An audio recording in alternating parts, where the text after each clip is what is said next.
welcome to the Irresistible Marketing Pod, the podcast that wants you to leave everything that's holding you and your business back behind in 2023 because we are not taking that shit into 2024.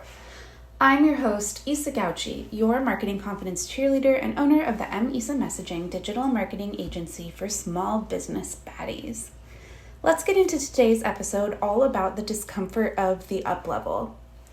So basically, this week, I just realized that I'm in the midst of an uplevel, a continuation of a success story. Look, folks, my business is profitable, and it has been since its third month in business.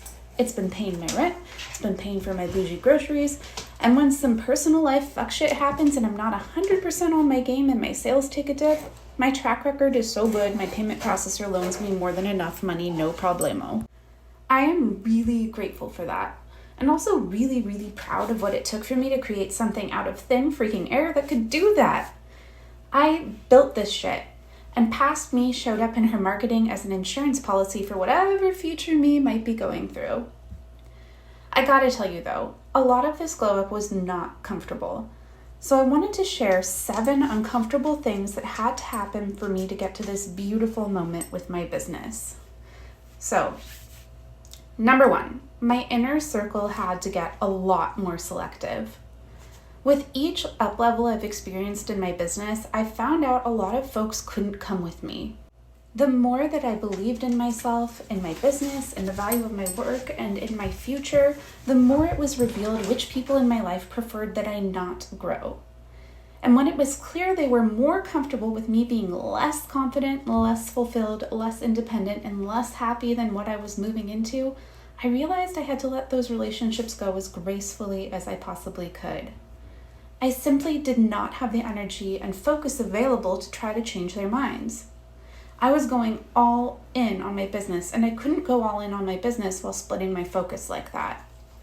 And now it wasn't that I didn't care about those people and value our time together. I just didn't want to stay stuck and stall my growth in order to keep those connections. I had to trust that other more aligned connections would come along, and they did, and they will. And it was hard not to notice how different it feels to invest in someone who feeds into your doubts versus someone who hypes you up and celebrates you and your choices. Worlds different. One drains your energy and has you feeling small and fearful. The other lights you up and cheers you on. One has you stuck in a fear of loss and losing, and the other has you looking forward to hopeful expansion and all possible miracles and opportunities. This is why I'm so excited for the squad, so everyone can have access to a supportive inner circle who will believe in you and cheer you on to your most audacious business goals. All right, number 2 uncomfortable thing I had to learn before this up level. I had to notice who and what was habitually draining my energy and let that shit go. My time and my energy have never felt more precious than when I was building my business. I literally cannot afford to keep what drains me in my life. This is why I have to be a bit brutal about who gets my time and attention in my personal life. This is why I don't do a lot of things I used to do out of obligation anymore. And this is why I don't hold myself to standards like work out 6 days a week, or I have to go all in on tango, roller skating, singing for X amount of time per week like I used to. This is also why I can't just eat junk food or drink a lot anymore, because I need a lot of energy available for focus and creativity. This is why I can't date people who demand all of my time, because I need flow and flexibility and ease in my days. And when I get really intentional about where I put my energy and attention, my business flourishes. And when I don't, or I allow drains to keep draining me, my sales go down. Notice how I said that in the present tense? Because this isn't a one and done lesson. I have to be continuously intentional and careful about where my energy goes, or it really, really affects my business. All right, number 3 uncomfortable lesson I had to learn before my up level. I had to trust my own judgment over advice, even if it led to mistakes. Learning to validate and trust yourself is a really big one, especially if you have any codependent or people-pleasing patterns like me. If you're going to boss up and be your own boss and create a successful business out of thin freaking air, you're going to have above average levels of faith in yourself. You're going to have to get used to making decisions without needing someone else to validate them for you. And you're going to have to be comfortable with doing what feels right to you for your business, even when it goes against conventional or conflicting wisdom and advice. You'll have to have the audacity to not just accept someone's authority over you just because they show up with an authoritative air. Luckily, that kind of faith in yourself is something that can be cultivated. Personally, since this is something that I struggle with, I'm really proud to have hit a faith in myself milestone. Now I'm going to tell you what it is, and you're going to be like, wait, girl, you're proud of that? But keep with me, I'll explain. So recently, I did something that everyone told me not to do. It elicited a lot of, girl, what are you doing reactions, honestly, for pretty fair reasons. But something in me told me that this was part of my journey and I needed to do it anyway. Even though my coaches told me not to. Even though my friends told me not to. Even though my sister would have rathered I didn't. Even though it actually turned out to be a decision that had very real and lasting consequences for me and my business. I actually still don't consider it a mistake. And here's why. It was a painful, draining experience. Like, seriously, never date a narcissist if you can help it, y'all. But it was an experience necessary for me to gain the to-the-bone knowledge I needed to hit my next massive up level. Here are some of the things I learned. Settling anywhere in your life means you are likely to be settling everywhere. If you want to stop being offered less than you deserve, stop accepting less than you deserve. Allowing continued access after repeated boundary violations means you don't have boundaries. And feeling drained and depleted all the time means you desperately need some boundaries. Investing the minimum in yourself by allowing others to enjoy your presence, brilliance, and energy does not invite others to invest the maximum in you.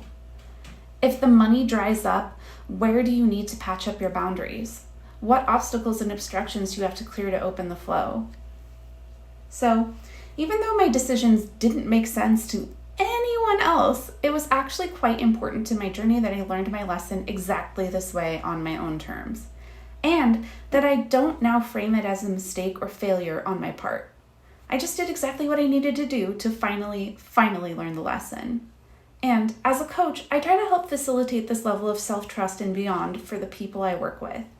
I don't tell you what to do in my role as a coach. I will tell you what to do in my role as a consultant when you're literally paying me to tell you what to do. But as a coach, with your consent, I'll present options. Or I'll hold space while you vent and sort it out for yourself. But I always do my best to support you in making the decisions that are right for you and your business, even if it's not what I would have chosen for you. All right, number 4 uncomfortable thing I had to learn before my up level. I had to exist outside of others' narratives. As alluded to earlier, I've had several toxic relationships of all types. It became clear to me I needed to leave each time I was ready for my business to up level. And y'all, they were not lying when they said when you stop people pleasing, people stop being pleased. I've heard it all. I'm selfish. I'm in peril of hitting rock bottom at any moment. Because his business was failing, he assumed mine was too. Because she struggled to be paid properly, I would too. You can't make a living being creative, or grind is the only way. Heard it all, y'all. I became a villain to some, delusional and doomed to fail to others, audacious to almost everyone. And I had to become okay with all of it. I had to start having the attitude that, think whatever you want, I'm going to just keep doing my thing. I even started to relish it a little bit. I made a free series called Evil Queen Era to help folks like baby business owner me step into my outlandishly big goals. I named my burlesque skater torch singer persona Villanelle after Villanelle from Killing Eve. And I learned that it's not my business to change other people's stories, even if they're about me, unless they're paying me to. Because we make up stories to protect ourselves. If me being a delusional, selfish villain brings comfort to those who think that, who am I to rob them of that belief? I've learned not to waste my powerful storytelling magic on just anything. I don't need them to approve of me to be true to myself, nurture my business, and take good care of my clients. And as much as my authenticity terrifies some, it attracts and galvanizes others. others who deserve to have their voices heard, their ventures succeed, and to make a lasting mark on the world for the better. In my book, that's a fair trade. Number 5, I had to be besties with risk and uncertainty. This was a really hard one, because leaving a 9-to-5 with a regular paycheck, a routine, and a boss who would tell me what to do brought much welcome freedom, but also the feeling of a terrifying loss of stability. Never mind that the structures and confines of my former stability squeezed and boxed me in so tight it never felt safe or happy conforming to them. I faced the fear of not knowing where or when my next sale will come in. I faced the fear of not knowing how people will receive my brand, my pricing, my offers, or my marketing. And I've learned to redefine safety for myself like this. I trust myself to handle whatever comes my way with grace.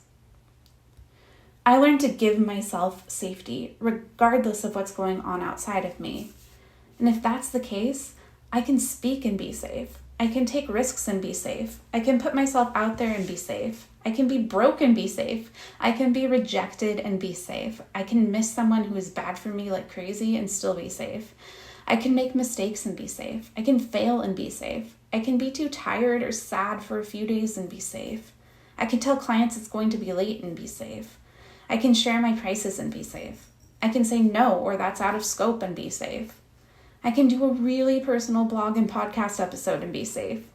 I can welcome in a huge influx of new clients to serve, have a ton of people counting on me, and be safe. I can have outsiders judge me and think I'm selfish and delusional and be safe. And I can trust that the money, clients, recognition, and success are coming. I can notice when they arrive and take it as proof that I fucking got this. Number 6, I had to ask for help. Part of me having this on lock is learning who I can turn to when shit goes down. Who will build me up rather than feed into my fear. And I've got a business coach, a codependency coach. Soon I'll have a people-pleasing coach, and God, I am looking for the right therapist. And I know which friends to talk to about my business struggles with. I know who is safe to ask for an ego boost. I also learned who didn't have the capacity to be supportive and to stop asking them for something they couldn't give. I learned to ask for consent before venting. I learned to trust a yes and respect a no and not consider myself a burden regardless of which answer I got. I learned how to return or pay forward all the support I received.